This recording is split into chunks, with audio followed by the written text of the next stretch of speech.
Hello, Professor. Today I want to introduce Lecture 7 summary. I'm today's presenter, Jiajun Jiang.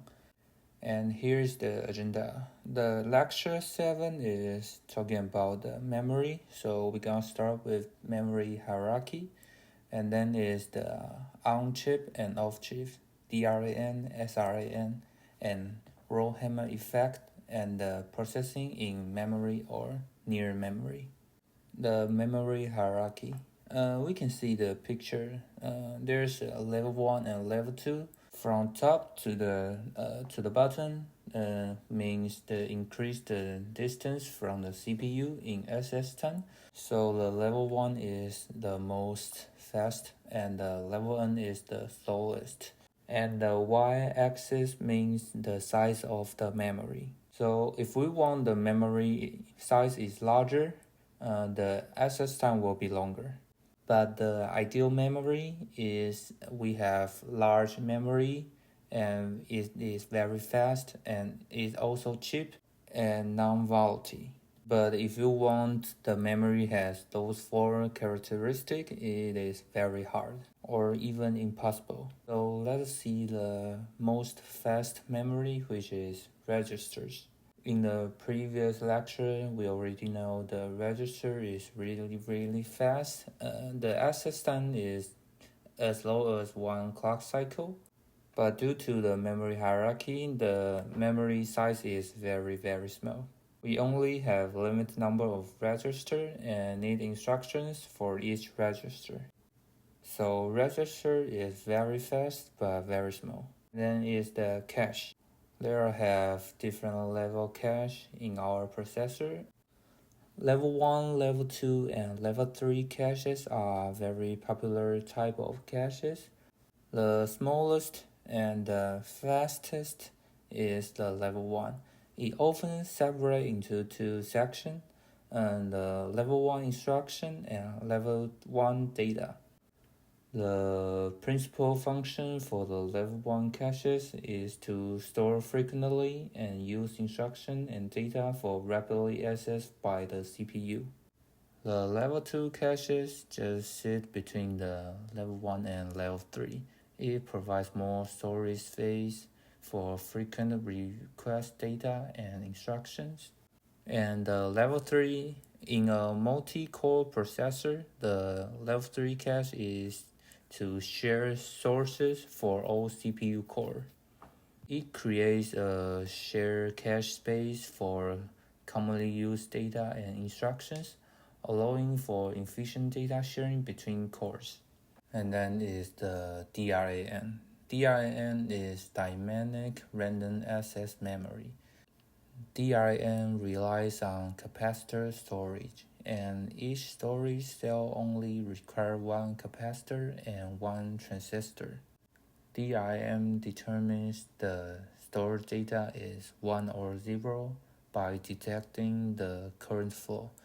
When there is a current means the data is 1. When there is no current means the data is 0. But why does DRAM need to constantly refresh the circuit?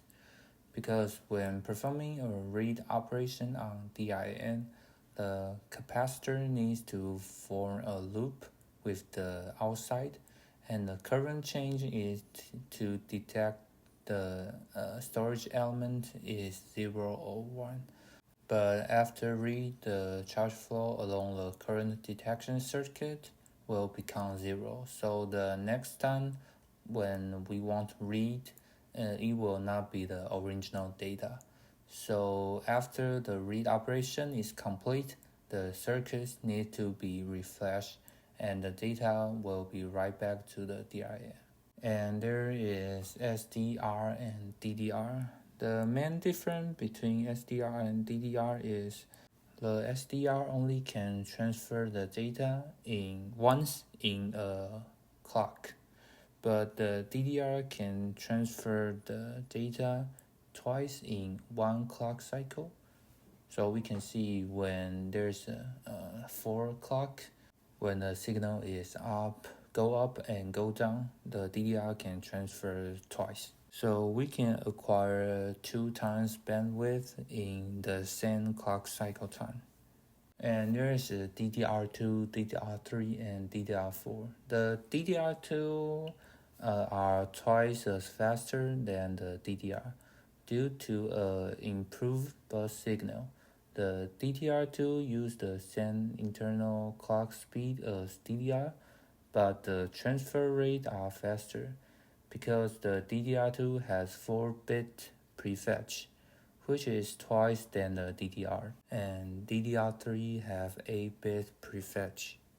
And then is SRAM. The SRAM relies on flip-flop to store data.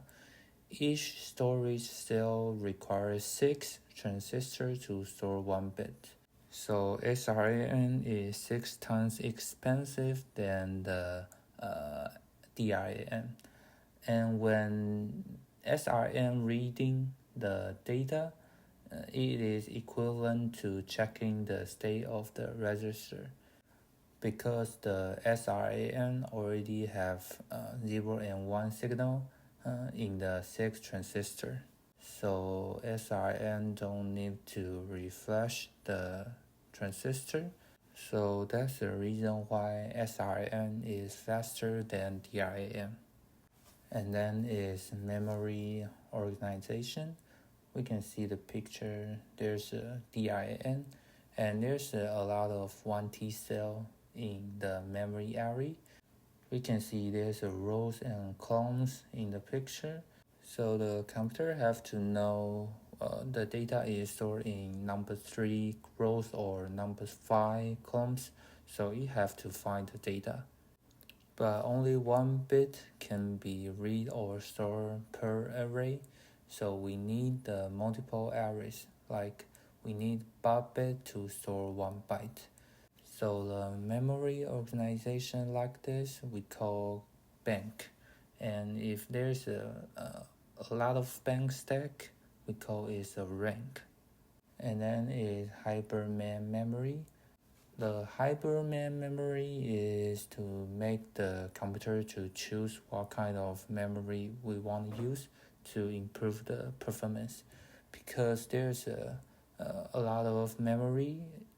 Some of them is very fast, some of them have large capacity, some of them only need lower power.